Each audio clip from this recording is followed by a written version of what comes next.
பாஜகவிலிருந்து திரு கனகசபாபதி இணைந்திருக்கிறார். திரு கனகசபாபதி, முதலமைச்சர் பேசிய போது முக்கியமான ஒரு விஷயத்தை குறிப்பிட்டிருக்கிறார். 240 தொகுதிகளில் மட்டும் பாஜக வெற்றி என்பது மோடியினுடைய தோல்வி என்று சொல்லியிருக்கிறார். உங்க பதில்? அது முழுக்க முழுக்க தவறுங்க. தமிழ்நாட்டை பொறுத்த வரைக்கும் இப்ப முதல்ல நண்பர் கம்யூனிஸ்ட் நண்பர் ஒரு கருத்து சொன்னாரு, நீங்க கேட்டதுக்கு அவர் பதிலே சொல்லல. நீட் தேர்வை அவர்கள் கூட்டணி இருக்கக்கூடிய கேரளாவில் வச்சிருக்காங்க, ஆனா இங்க வேண்டான்னு சொல்லி அவரு வாதிடுறாரு. 2021 சட்டமன்றத்துக்கான தேர்தல். அந்த தேர்தல்ல இவங்க எப்படி அதை சொல்றாங்க, வந்தா எடுத்துருவோம் அப்படின்னு ஏமாத்துற வேலைதானா இது? மாநிலங்கள் பாராளுமன்ற தேர்தல் சொல்லியிருந்தா பரவாயில்ல. அவங்க சொல்றது சட்டமன்ற தேர்தலில் பொய்யான வாக்குறுதியை கொடுத்தார்கள். இந்த தேர்தலை பொறுத்த வரைக்கும் பாரதிய ஜனதா கட்சியானது தனித்து கூட்டணி அமைத்து 2 திராவிட கட்சிகளுக்கு மாற்றாக கூட்டணி அமைத்து நாங்கள் வாக்கு சதவீதத்தை அதிகமாக பெற்றிருக்கிறோம். 4% 11% வந்திருக்கிறோம். நமக்கு எல்லாருக்குமே தெரியும், திமுக கூட்டணியானது சென்ற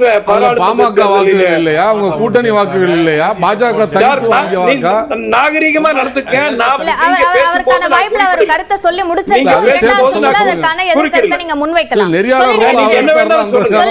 கனகசபாபதி.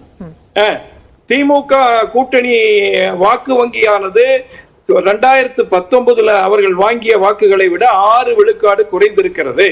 ஆக வாக்கு வங்கி அவர்களுக்கு குறைந்திருக்கிறது, இடம் அதிகமாக இருக்கிறது, வாக்கு வங்கி குறைந்திருக்கிறது. அடுத்து வரக்கூடிய 2026 அதை நீங்க உதாரணமா எடுத்துக்கிற மாதிரியே உங்களோட தொகுதிகள் குறைகிறத அவங்க உதாரணமா எடுத்துக்கிறாங்க. இல்ல, இப்ப வாக்கு வங்கிங்கிறது நாம ஒரு சராசரியா போட்டு பார்த்தோம்னாலும் கூட அவர்களுடைய வாக்கு வங்கியானது குறைந்திருக்கிறது, இதுல மாற்றம் கிடையாது. எங்களுடைய வாக்குகள் சதவீதமானது அதிகரித்திருக்கிறது, இதுல மாற்றம் இல்லை. நீங்க 2026 சட்டமன்ற தேர்தலை பத்தி கேட்டீங்க. சட்டமன்ற தேர்தல் திமுக மத்திய மாநிலங்கள்ல ஆள போகிறதா அல்லது மற்ற அதிமுக கூட்டணியோ பாஜக கூட்டணியோ வருகிறதா என்பதை பற்றித்தான். திமுக கூட்டணியை பொறுத்த வரைக்கும் நமக்கு தெரியும், ஊழல் மிகுந்த அரசாங்கமாக இந்த அரசாங்கம் இருந்து கொண்டிருக்கிறது. இன்னைக்கு நேற்று 3 கொலைகள் சென்னை மாநகரில் நடந்திருக்கின்றன. சட்டம் ஒழுங்கு எப்படி இருக்கிறது என்று நமக்கு தெரியும். சாதாரணமா மக்கள் பயன்படுத்தக்கூடிய பஸ்ஸுகளை சரி பண்ண முடியாத சூழ்நிலை அவர்களுக்கு இருக்குது. நண்பர்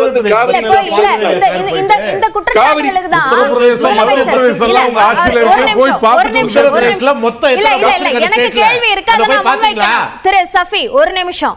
திரு கனகசபாபதி, இந்த வெற்றி, இந்த 40க்கு 40 என்ற இந்த வெற்றியை பொறுத்த வரைக்கும் இது பாஜக மீதான அதிருப்தி மட்டும் இல்ல, திமுகவோட இந்த 3 ஆண்டு ஆட்சிக்கு கிடைத்த திருப்திக்கான வாக்குகள் என்ற பதிலையும் முதலமைச்சர் சொல்றார். அப்ப நீங்க சொல்ற விஷயங்கள் ஈடுபட்டிருந்தா அந்த வெற்றி உங்களுக்கு கிடைச்சிருக்காதுன்னு பாக்கணுமா? இல்ல, திமுக அவங்களுடைய கூட்டணி எண்ணிக்கை பலம், அரித்மெட்டிக் அவங்க கிட்ட நம்பர் இருந்தது, கூட்டணி அதிகமாக இருக்கிறது, அவர்கள் பல கட்சி கூட்டணியை வைத்திருக்கிறார்கள். ஆகவே அந்த எண்ணிக்கைக்கான வெற்றி. அதனால இதுல அவர்கள் மேல இருக்கக்கூடிய நம்பிக்கை என்று நான் எடுத்துக்கொள்ளவில்லை. ஏனென்றால் கடந்த 3 வருஷ காலமா அந்த ஆட்சியின் மீது அவநம்பிக்கை தான் கொண்டிருக்கிறது. எல்லா இடங்களிலும் ஊழல் மலிந்து கிடக்கிறது. காவிரி தண்ணி ஏன் பெற முடியல? அவர்களுடைய இந்தி கூட்டணி கட்சியினுடைய ஆட்சி தான் அங்க நடக்குது, ஏன் பெற முடியாம இருக்கிறாங்க?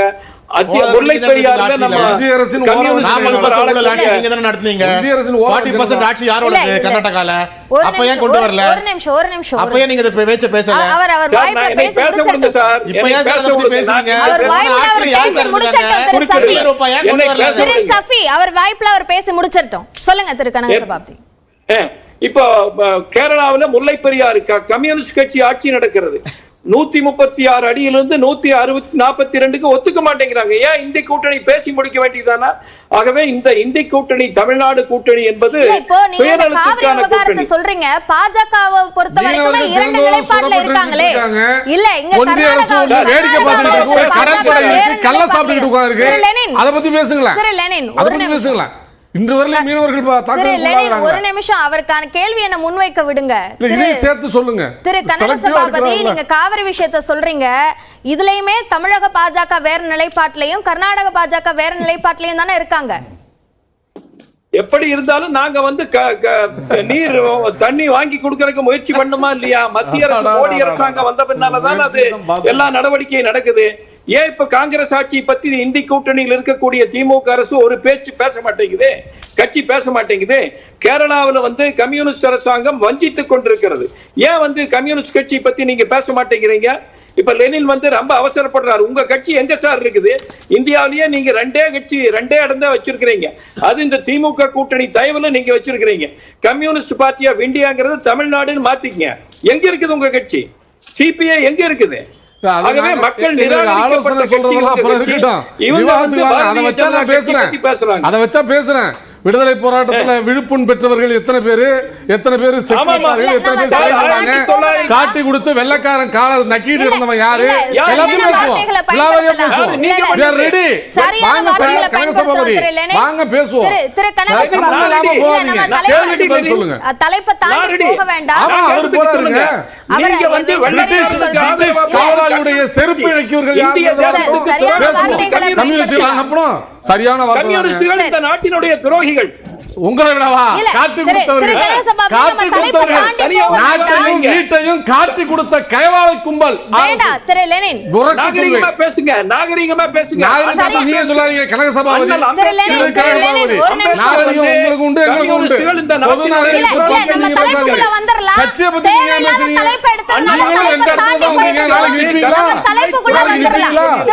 ஒரு நிமிஷம். திரு கனகசபாபதி தூக்கி எறிஞ்சாங்க. வட சுட்டதெல்லாம்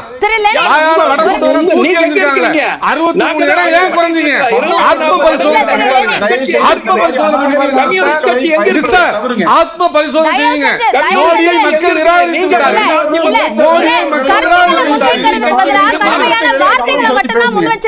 யார் பேசுறது யாருக்கும் கேட்க போறது இல்ல. திரு கனகசபாபதி, என்னுடைய கேள்வி, திராவிடத்திற்கு மாற்றான ஒரு விஷயத்தை முன்னெடுத்து இங்க 11% வாக்குகளை பெற்றிருக்கோம் அப்படின்னு சொல்றீங்க.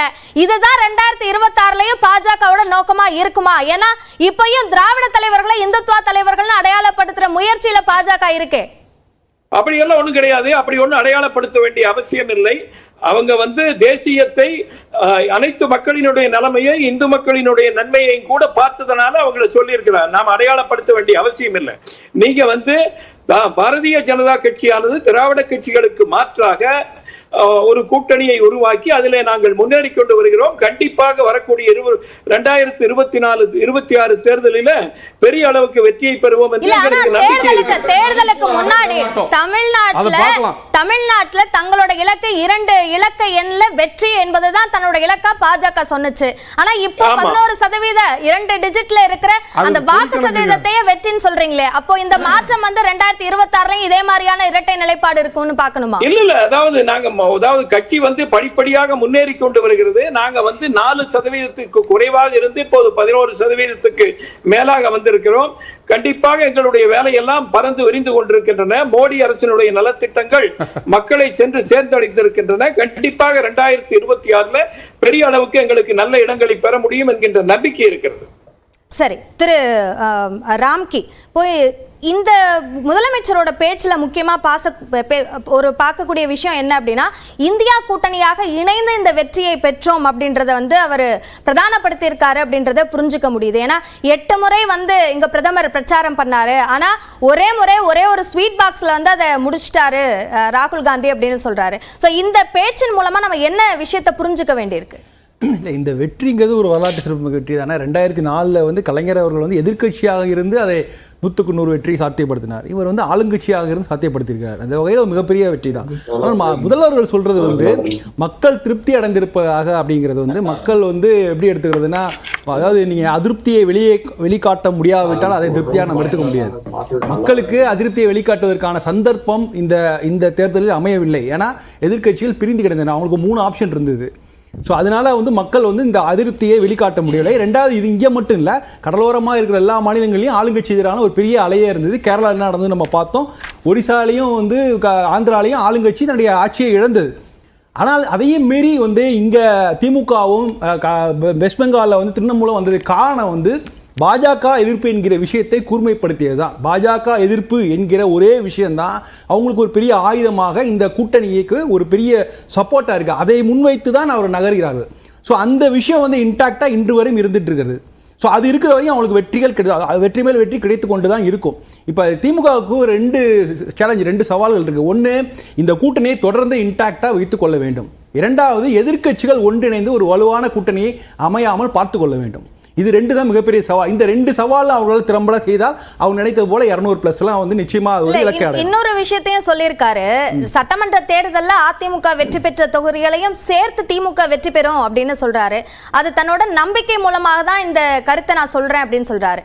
அவ்வளவு எளிமையா இருந்துருமா? ஏன்னா நாடாளுமன்ற தேர்தல் இலக்கு இல்லை அப்படின்றத மறைமுகமா அதிமுக நிறைய இடங்கள்ல வெளிப்படுத்தினாங்க. 2026 தான் இலக்கு அப்படின்றதையும் தெளிவுபடுத்தியிருந்தாங்க. அப்போ அவங்களோட கடுமையான ஒரு போட்டி என்பது 2026ல இருக்கும் அப்படின்னு எதிர்பார்க்கப்படுது. அப்படி இருக்கும்போது இதை எப்படி சாத்தியப்படுத்த முடியும் நம்புறாங்க? தேர்தல் வியூங்கள் சொன்ன பார்த்தீங்கன்னா 2, ஒன்று வந்து கூட்டணியை தன்னுடைய கூட்டணி இன்டாக்டா வச்சுக்கிறது, 2வது எதிர்க்கட்சிகள் ஒன்றிணைந்து கூட்டணி அமையாமல் பார்த்துக்கொள்ளுது. இந்த 2 விஷயங்கள்லயும் வந்து நிறைய சவால்கள் இருக்குது.